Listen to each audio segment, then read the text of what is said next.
Buddhism बढ़िया है कि भगवत गीता बढ़िया है? दोनों में से क्या ज्यादा बढ़िया है? आज इस वीडियो को देख करके आप समझ जाएंगे, इसलिए पूरा देखिएगा।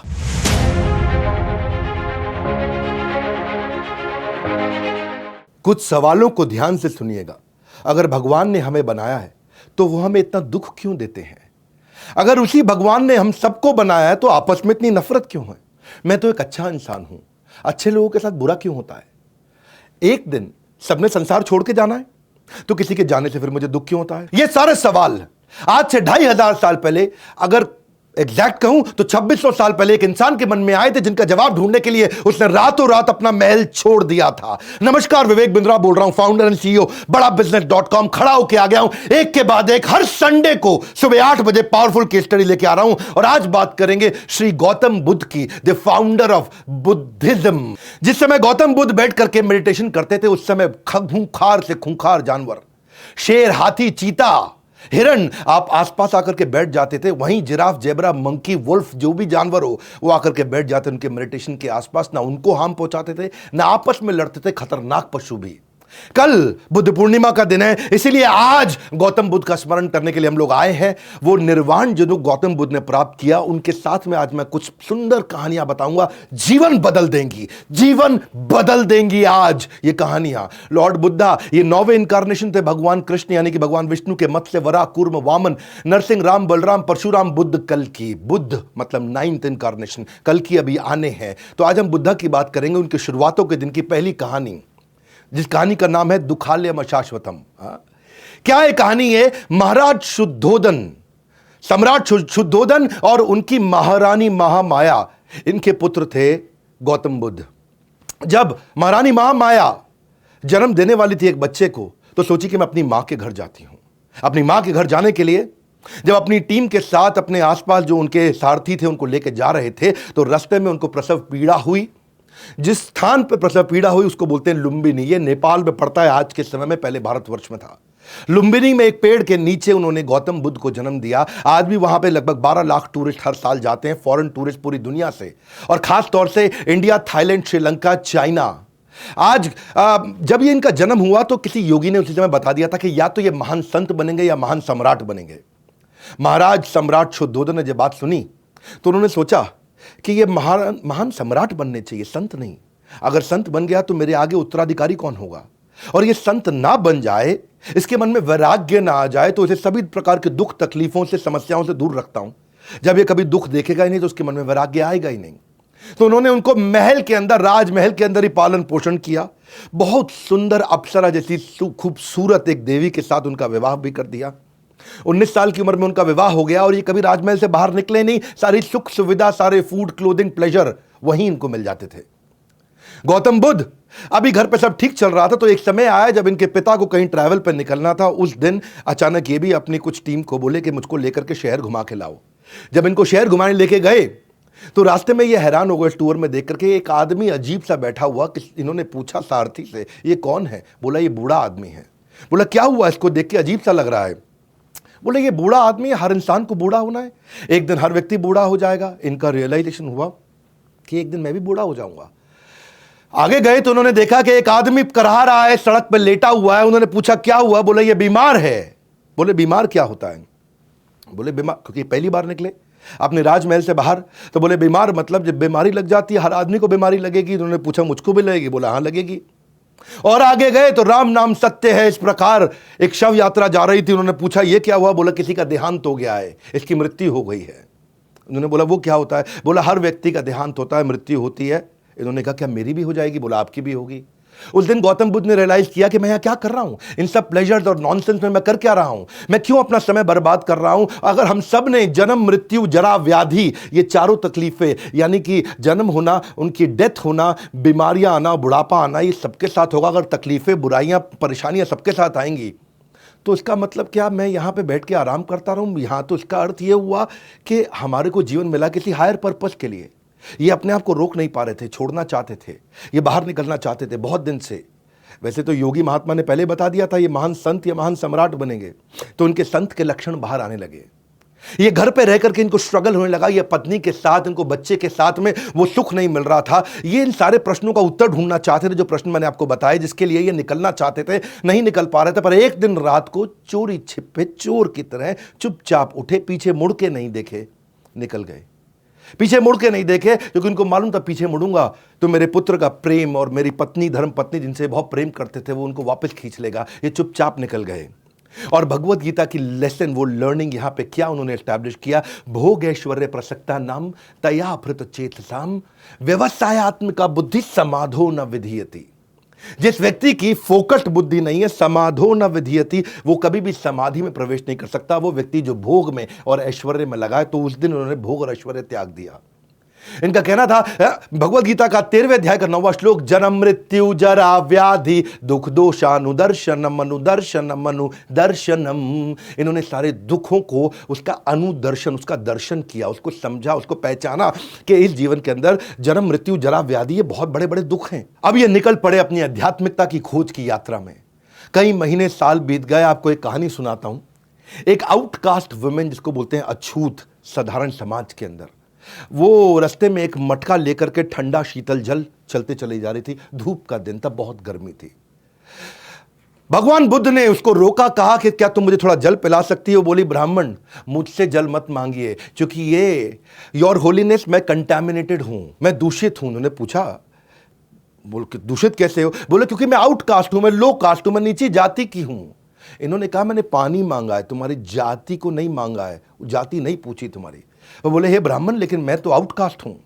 तो वहीं गौतम बुद्ध ने जवाब दिया, वो इंसान जो खुंदक खाता है, गुस्सा खाता है, लालची है, ईर्ष्या रखता है, द्वेष रखता है, बेशर्म है, जिसमें बुराइयां हैं, बेईमान है, पाखंडी है, वो नीची जाति का है।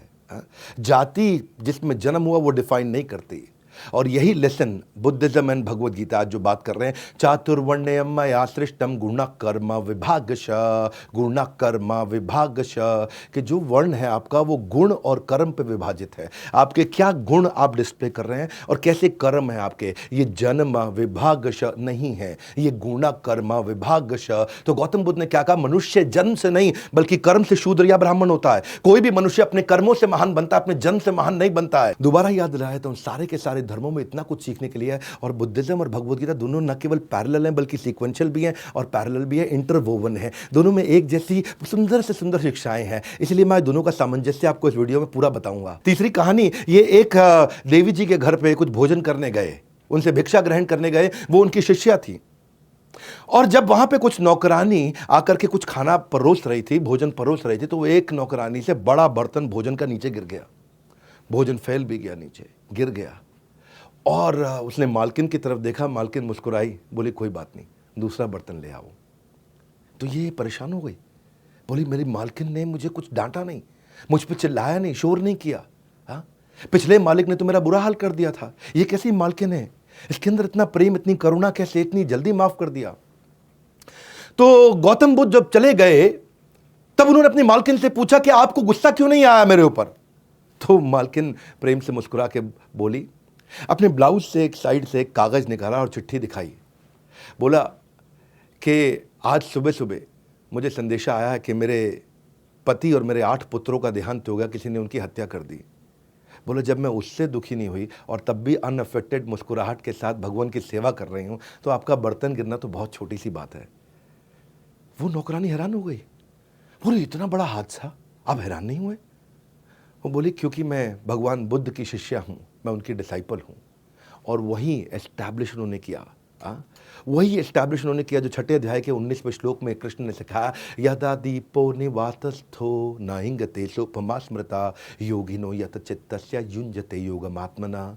जैसे दीपक, जैसे दिया, एक विंडलेस मतलब जहाँ हवा नहीं है, निवात, जहाँ वात यानी वायु नहीं है, वह आराम से टिक के जलता रहता है। वो दिया ऐसा हिलता नहीं है, वेवर नहीं करता, हाँ, आराम से जलता रहता है।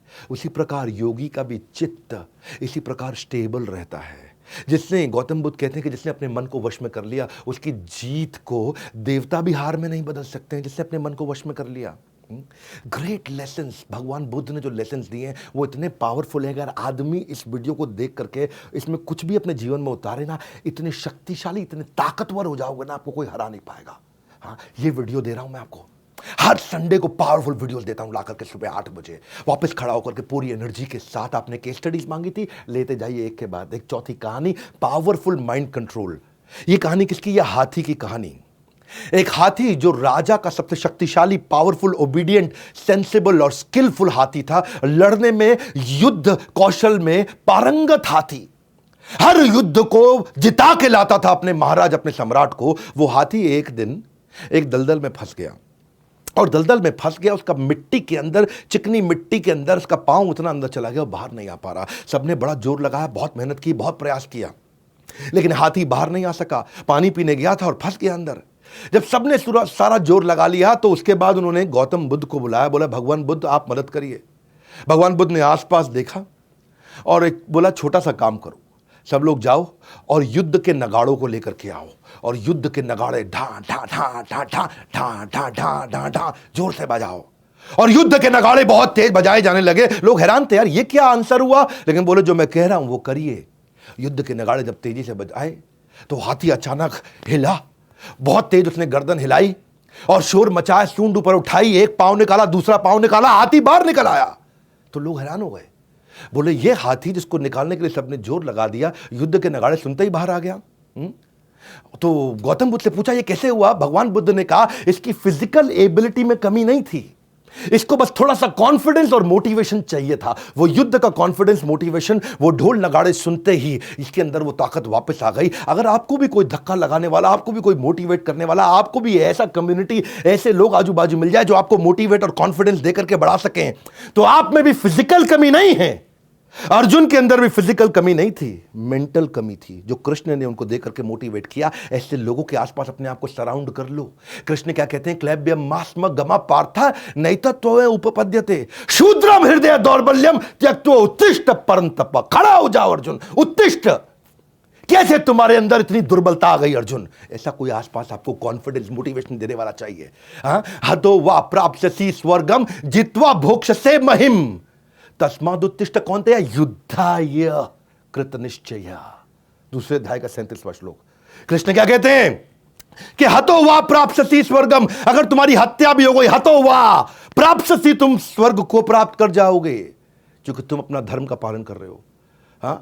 जित्वा भोक्त्वा भोक्ष्यसे महिम, और अगर जीत गए, जित्वा तुम जीत गए, तो तुम भोक्ष से भोगोगे इस पूरी पृथ्वी को, इस पृथ्वी को तुम स्वर्ग बना करके भोगोगे। इसीलिए तस्माद उत्तिष्ठ, कौनतया, खड़े हो जाओ कुंती पुत्र अर्जुन, युद्धाय कृत निश्चय, निश्चित रूप से खड़े होकर युद्ध करो।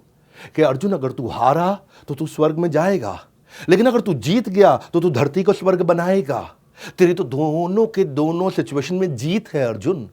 इतना सा कॉन्फिडेंस, क्या बोले आपको भगवान बुद्ध? थोड़ा सा कॉन्फिडेंस देने वाला आजू बाजू आपको चाहिए, कोई ऐसा चाहिए, कोई आपके आजू बाजू ऐसे लोगों को सराउंड कर लो जो आपको इंस्पायर, मोटिवेट का और बस कॉन्फिडेंस दें और आप आगे निकल जाएं। मैंने इसीलिए ना बड़ी फोकस्ड कम्युनिटी ऐप बनाई है। फोकस्ड कम्युनिटी, सब कुछ फ्री है, फ्री में दे रहा हूं मैं आप लोगों को। जिसने बड़ा बिजनेस ऐप डाउनलोड नहीं किया ना, आज डाउनलोड कर लो। क्यों? सबके सब इधर उधर फालतू कंटेंट कंज्यूम कर रहे हैं, गाना बजाना सब चल रहा है। उन गाने बजाने को छोड़ करके एक ऐसी प्रोडक्टिव ऐप बना दी है जहां पे लाखों लोग एक दूसरे को आकर के कॉन्फिडेंस दे रहे हैं। वही जो भगवान बुद्ध ने कहा, मोटिवेशन दे रहे हैं ताकि लोग प्रोडक्टिव हो सके, पावरफुल हो सके। फेसबुक, इंस्टा, स्नैपचैट ये आपका जीवन खराब कर देगा। क्योंकि सच तो ये है कि आप इस देश के, आप अपने परिवार के, आप अपने माँ बाप के भविष्य हो। और एंटरप्रेन्योरशिप के आपको नए रास्ते चाहिए, वो मोटिवेशन, वो कॉन्फिडेंस चाहिए जो आप गोल से कभी ना भटको। वही नेक्स्ट न्यू बेटर आइडियाज देने के लिए। कौन मना कर रहा है रील्स देखने को? देखो रील्स, लेकिन कहां देखो? वो रील्स देखो जो आपको कॉन्फिडेंस और मोटिवेशन देते हो।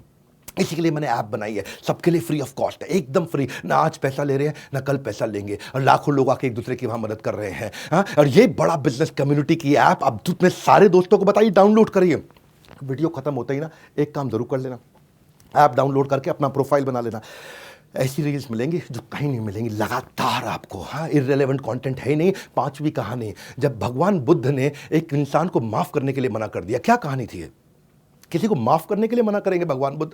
किया था। क्यों किया था? एक बहुत अमीर बिजनेसमैन था, एक बार की बात बता रहा हूं आपको, बहुत अमीर बिजनेसमैन। और एक दिन वो शाम को घर जल्दी आ गया तो उन्होंने देखा कि उनकी धर्म पत्नी भगवान बुद्ध को कुछ खाना खिला रही है, भोजन करा रही है। वो बिजनेसमैन खुंदक में आया, बोला बेशर्म साधु, एबल्ड बॉडी है तुम्हारी, ताकतवर हो, शरीर से हट्टे कट्टे हो, कुछ करते क्यों नहीं? अपना राज्य साम्राज्य छोड़ करके आज भिक्षा मांग रहे हो, किसी काम के आदमी नहीं हो तुम। भगवान बुद्ध मुस्कुराए और आगे चलने लगे।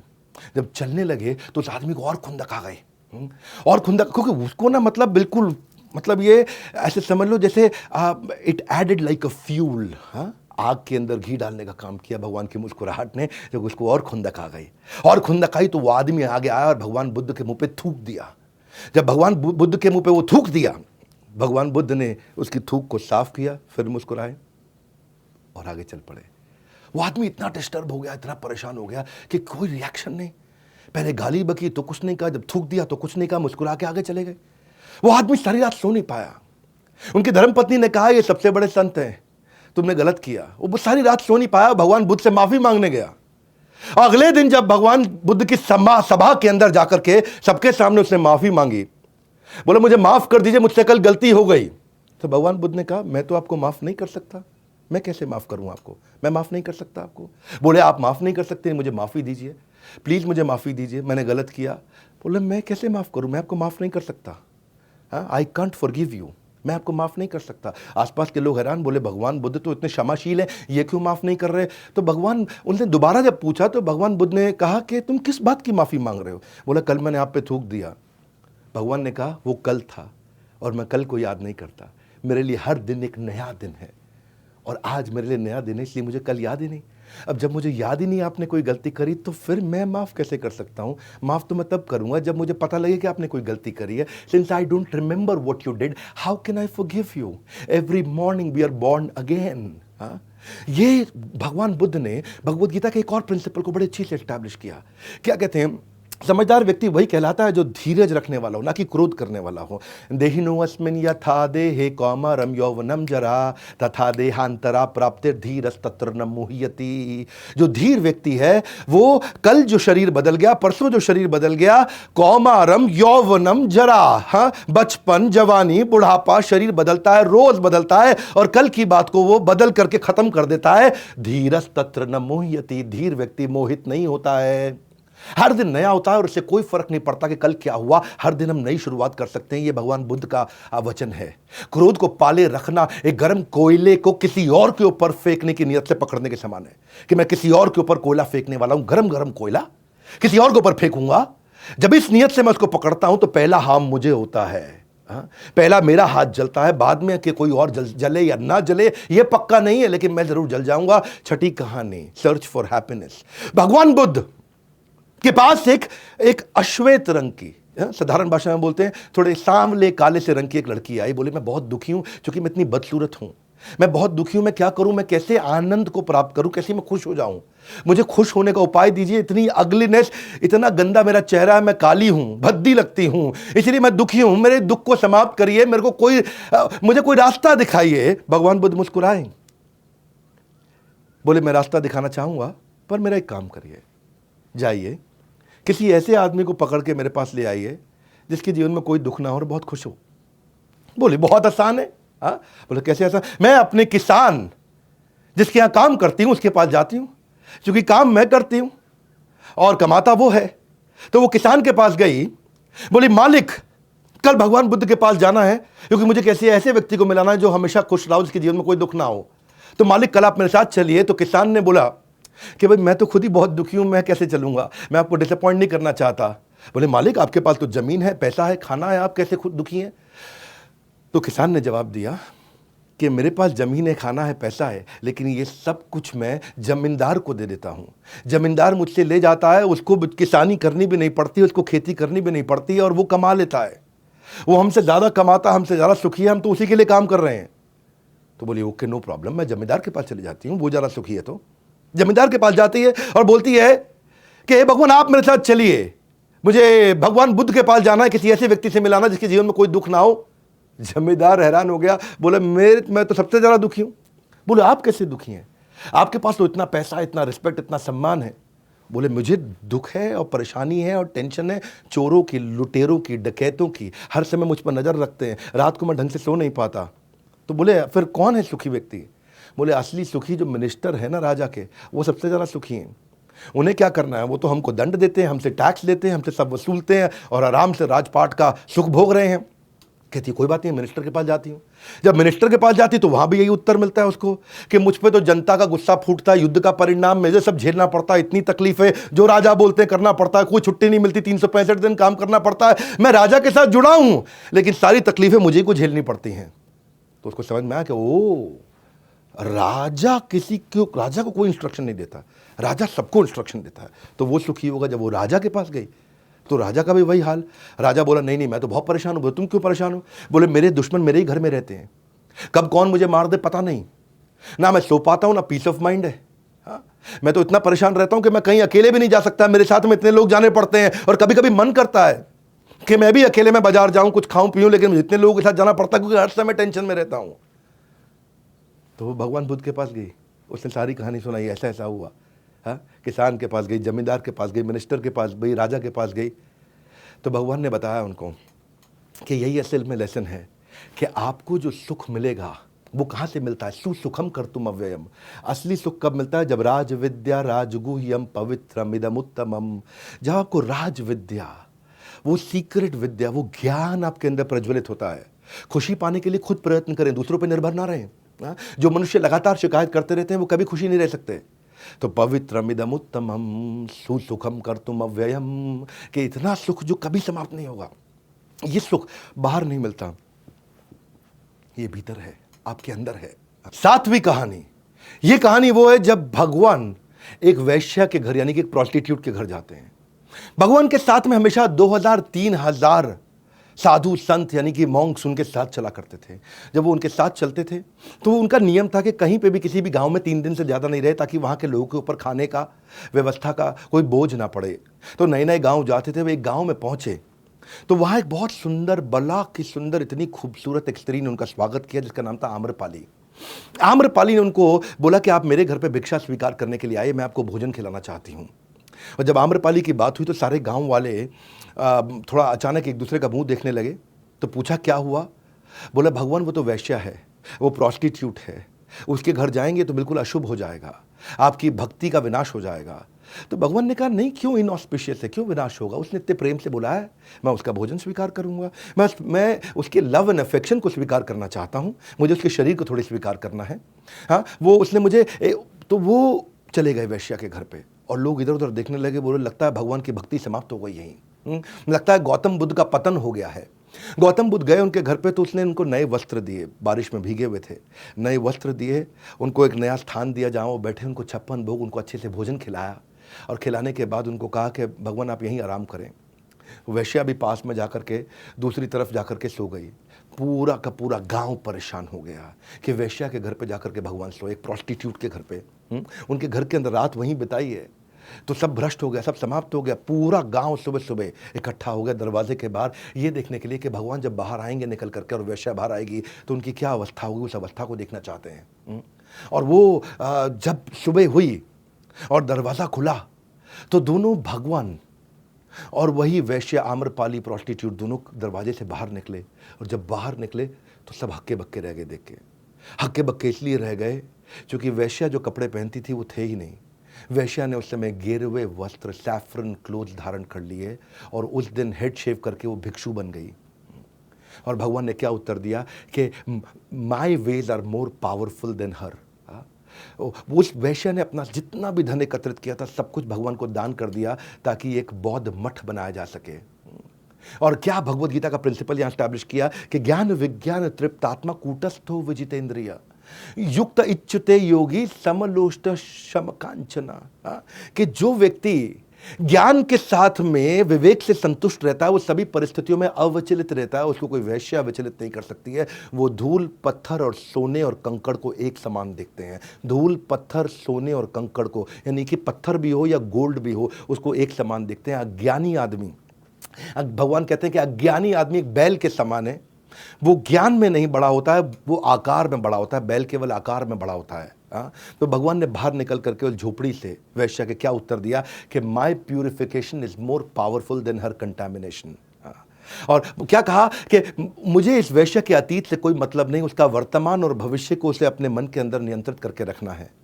ज्ञानी लोगों की संगत से जीवन व्यर्थ होने से बच जाता है। और बाकी लोगों के लिए उन्होंने क्या कहा कि शक एक लाइलाज बीमारी है। शक एक लाइलाज बीमारी है जो आपको दीमक की तरह समाप्त कर सकती है। 8वीं कथा के ऊपर चलते हैं, कोलैबोरेट नॉट कंपीट। एक व्यक्ति भगवान की शरण में आया, बोला मैं बहुत परेशान हूं। भगवान ने कहा क्यों परेशान हूं? बोले महात्मा बुद्ध, मैं बड़ा व्यापारी हुआ करता था, मेरा सारा व्यापार डूब गया। बोले क्या हुआ? बोला मेरा दोस्त था बचपन का, वो बहुत गरीबी में था, गुर्बत में था, परेशानी में था, मैंने उसकी परेशानी में उसकी मदद करी और इतनी मदद करी कि आज वो बड़ा व्यापारी हो गया और रोज बढ़ता चला जा रहा है, इतना बड़ा व्यापारी हो गया और मैं रोज गरीब होते चला जा रहा हूं, पूरी तरह बर्बाद हो गया। मैं रोज उसको देखता हूं कि वो और आज आगे बढ़ गया और रोज अपने आप को देखता हूं कि मैं और नीचे गिरा, उसको देखता हूं वो और आगे बढ़ा, फिर देखता हूं वो और आगे बढ़ा और भगवान वो इतना बड़ा हो गया और मैं बिल्कुल बर्बाद हो गया। तो गौतम बुद्ध ने कहा कि तुमने उससे जाके मदद मांगी? बोला नहीं, मैं मदद मांग के अपने आप को छोटा नहीं करना चाहता। भगवान ने कहा एक ही गलती है तुम्हारी, उसकी सबसे बड़ी अचीवमेंट है कि उसने अपनी ग्रोथ पे फोकस किया और तुम्हारा सबसे बड़ा फेलियर है कि तुमने भी उसी की ग्रोथ पे फोकस किया। वो अपनी ग्रोथ पे फोकस करता रहा और तुम उसी की ग्रोथ पे फोकस करते रहे। वो उसका सक्सेस बना, ये तुम्हारा फेलियर बन गया। इंसान अपने दुख से इतना दुखी नहीं है जितना दूसरे की खुशी से दुखी है। जब इंसान दूसरे को खुश देख करके drop your ego and ask for help हो गया, उसने हेल्प तो लिया। भगवान ने भगवद गीता का एक और प्रिंसिपल एस्टैब्लिश किया, दंभो दर्पो अभिमानश्च क्रोध पारुष्यमेव च अज्ञानम चाभिजातस्य पार्थ संपदमासुरीम। के आसुरी मतलब राक्षस के कुछ गुण होते हैं, वो क्या है? पाखंड, दंभ, अभिमान, क्रोध, ईर्ष्या, द्वेष, दूसरे के साथ में द्वेष रखना, ये एक आसुरी गुण है। और तुम एक असुर हो और असुर कभी प्रगति नहीं कर सकता है। ईर्ष्या, ईर्ष्या से नहीं, ईर्ष्या प्रेम से खत्म होती है और यही शाश्वत सत्य है।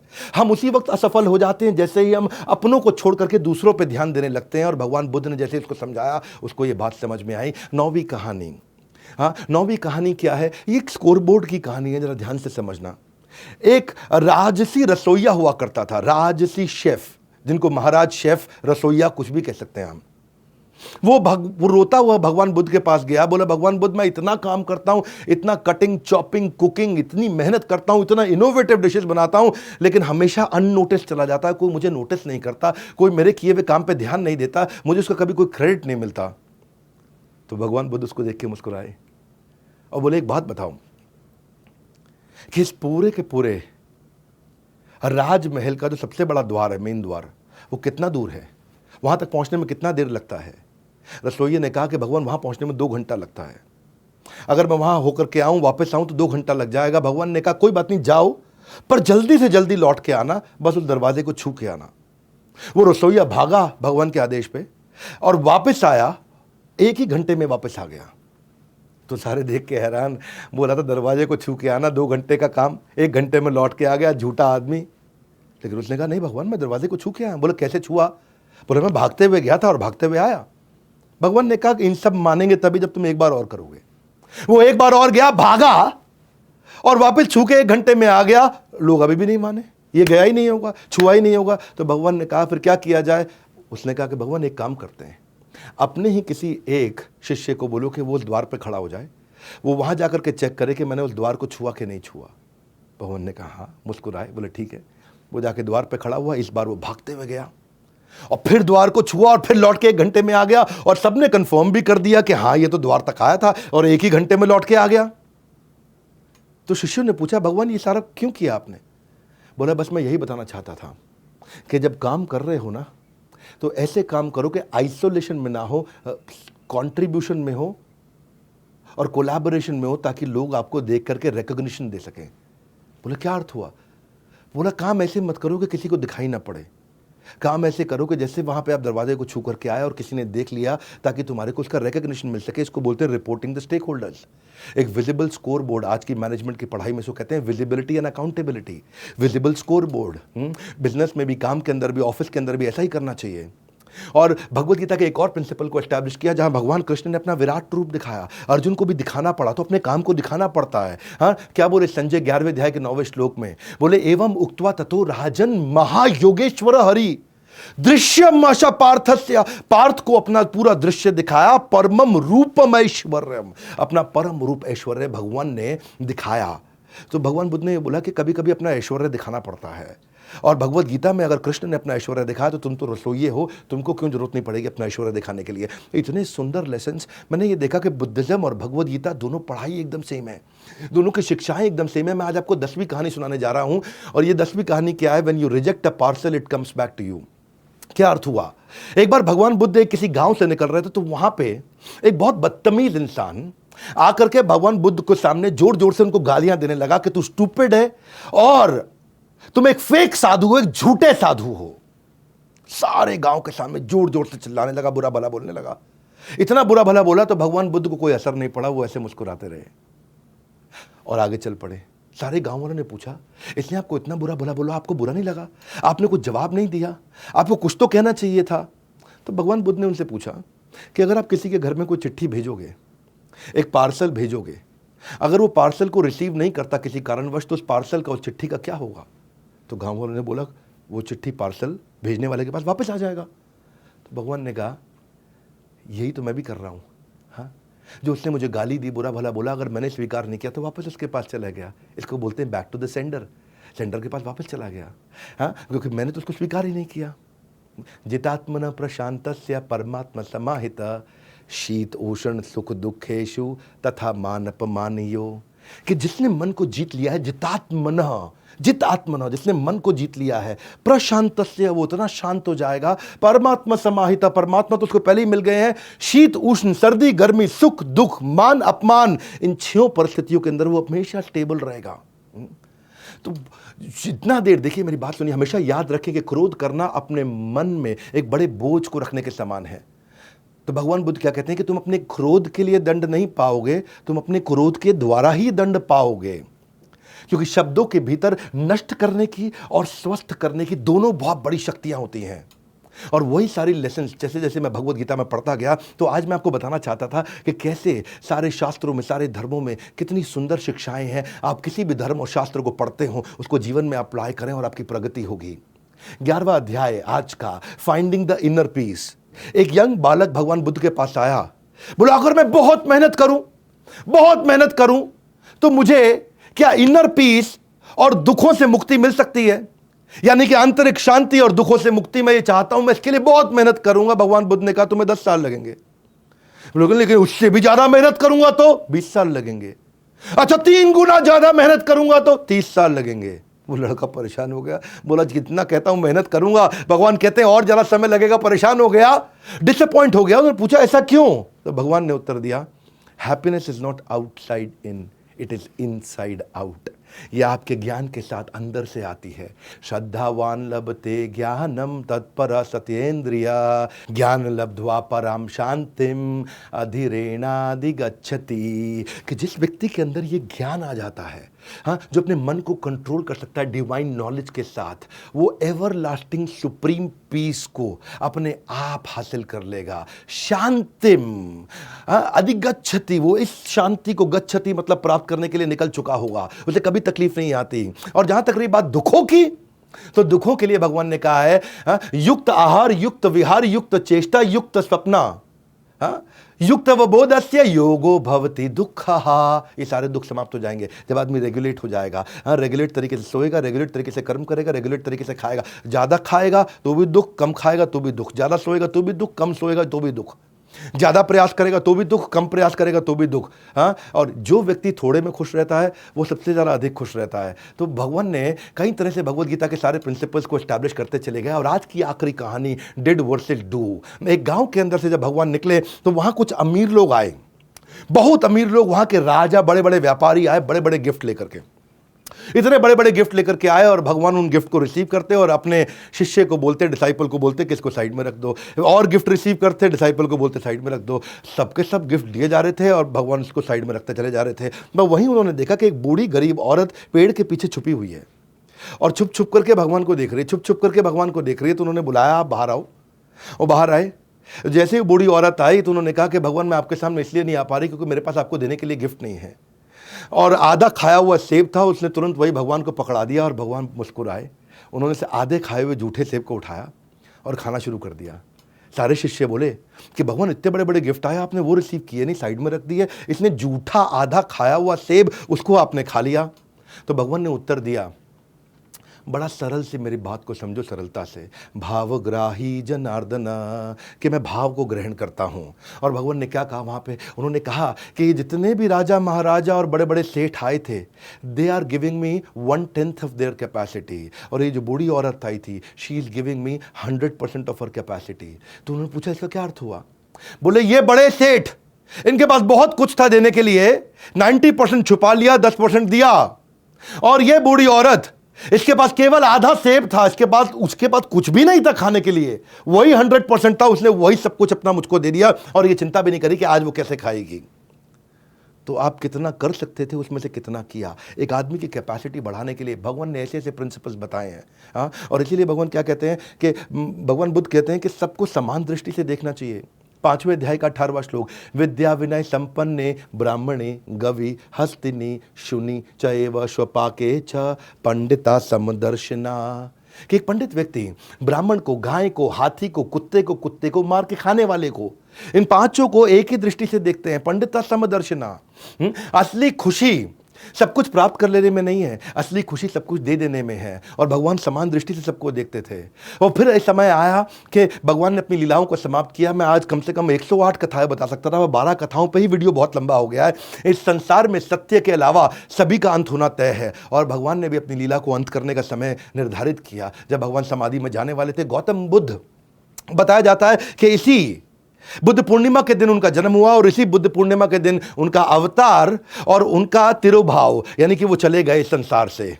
और उस समय वो आधा लेटा हुआ पोज, आपने भगवान बुद्ध की कई ब्यूटीफुल मूर्तियां देखी होंगी, उनके डिटेल्स देखी होंगे जिसमें वो आधे लेटे हुए हैं ऐसा हाथ रख करके। वो उसको बहुत सेक्रेड माना जाता है बुद्धिज्म धर्म के अंदर, जब वो आधे लेटे हुए और अपनी बाकी की बची हुई डायरेक्शंस दे रहे थे कि इस धर्म को आगे कैसे लेके जाएंगे। और उसी समय उन्होंने 6 टीचिंग्स दी कि किसी की हत्या नहीं करना, किसी का कुछ चुराना नहीं, इंद्रिय तृप्ति को त्याग दो, किसी को दुख नहीं पहुंचाना, कभी नशा नहीं करना और किसी को रिश्वत देना लेना नहीं। 3 उन्होंने नोबल ट्रूथ दिए। क्या बोला कि दुख आएगा ही आएगा और दुख का कारण इच्छाएं हैं, और जिस दिन इच्छा समाप्त हो जाएगी दुख समाप्त हो जाएगा। 3 बातें, बहुत सुंदर बातें, बहुत सुंदर ज्ञान दिया उन्होंने कि दुख अपरिहार्य, अनअवॉइडेबल, आएगा ही आएगा, और इच्छाएं दुख का कारण है। जिस दिन इच्छा समाप्त हो गई दुख भी समाप्त हो जाएंगे। ब्यूटीफुल लर्निंग, ये अपने सारे बच्चों को दिखाइएगा इस वीडियो को। बुद्धिज्म में आज 520 फॉलोअर है पूरी दुनिया के अंदर, लगभग 7% पॉपुलेशन। बुद्धिज्म में कोई होली किताब नहीं है जैसे कि बाइबल है, कुरान है या भगवत गीता है, ऐसी कोई किताब नहीं है, पर उनकी टीचिंग्स हैं। आज चाइना के अंदर 18% लोग बुद्धिस्ट हैं। आज आप देखेंगे थाईलैंड के अंदर 93% लोग बुद्धिस्ट हैं और जापान के अंदर सबसे ज़्यादा 67% लोग बुद्धिस्ट हैं। वैसे BR Ambedkar, tiger would, Steve jobs और रिचर्ड गियर भी बुद्धिस्ट बन गए थे आगे चल के। बहरहाल ये बुद्धिज्म की कहानी। और अब क्योंकि इस समय बुद्ध पूर्णिमा आई है, इसलिए हमने भगवान बुद्ध को याद किया और उनके लेसन्स। आज किसी भी बच्चे के अंदर, किसी भी बड़े के अंदर अगर ये लेसन्स में से कुछ भी आ गया तो जीवन में क्रांति आ सकती है। इसको धैर्य के साथ सुनने वाला वीडियो था। मैं कहूंगा कि इस वीडियो को आप पूरे देश को सुनाइए, क्योंकि संस्कार बदलना चाहता हूं मैं यहाँ पे, और संस्कार के साथ व्यापार भी बदलना चाहता हूं। इसीलिए मैंने लास्ट में जाते वक्त 1 मिनट आपको बता दूं, बिजनेस के ब्रह्मास्त्र के बारे में अगर आपको नहीं पता, मैं fast track MBA crash course लेके आया हूं। Fast track MBA crash course, उसमें 300 से ज्यादा स्ट्रैटेजी दे रहा हूं आपको मैं। आज लोगों के जीवन में बहुत सारी तकलीफें हैं। कस्टमर आ रहा है, रुकता नहीं है, नेगोशिएट कैसे करूं, कस्टमर की सर्विस कैसे करूं, मैन पावर कैसे हायर करूं, पैसा नहीं है, बिजनेस को कैसे बड़ा करूं, नई लीड कैसे लेकर के आऊं, मार्केटिंग कैसे करूं, सोशल मीडिया कैसे इस्तेमाल करूं, फाइनेंस की समस्या, सेल्स की समस्या, कस्टमर की समस्या, रिक्रूटमेंट की समस्या, पीपल डेवलपमेंट की समस्या, सारी समस्याओं का समाधान फास्ट ट्रैक MBA 2999 रुपए में दे रहा हूं। हाँ, मैं ये 29 करोड़ 29 लाख 29 हजार नहीं मांग रहा हूं आपसे, 2999 रुपए मांग रहा हूं। हाँ, लो price guarantee, free service guarantee, replacement guarantee, और सबसे बड़ी बात मनी बैक गारंटी। पसंद नहीं आए ना, 48 घंटे में पैसा वापस। हाँ, पड़े हो किस चक्कर में, कोई नहीं है टक्कर में। इस देश को बदलने के लिए ना मैं इस समय खड़ा हो चुका हूं और क्रांति के साथ हर संडे को पावरफुल वीडियो लेकर के आ रहा हूं। इन वीडियोस को देखिए, सब तक पहुंचाइए, और ये 2999 रुपए का रिस्क अपने लिए ले लीजिए। नहीं पसंद आएगा तो पैसा वापस, आपका कोई रिस्क ही नहीं है भैया। आपको 100% मनी बैक गारंटी दे रहा हूं, रिस्क फ्री कर दिया कंप्लीटली आपके लिए। ये वो नंबर है जो कभी भूलना नहीं। और बड़ा बिजनेस की ऐप आपने डाउनलोड कर ली होगी, कंप्लीटली फ्री है सबके लिए। हमारे साथ जुड़े रहने के लिए, ऐसे पावरफुल वीडियोस को देखने के लिए, नीचे बताने के लिए कि अगला वीडियो किसका लाया जाए, इस वीडियो को सब तक पहुंचाने के लिए प्रेम पूर्वक बहुत बहुत धन्यवाद।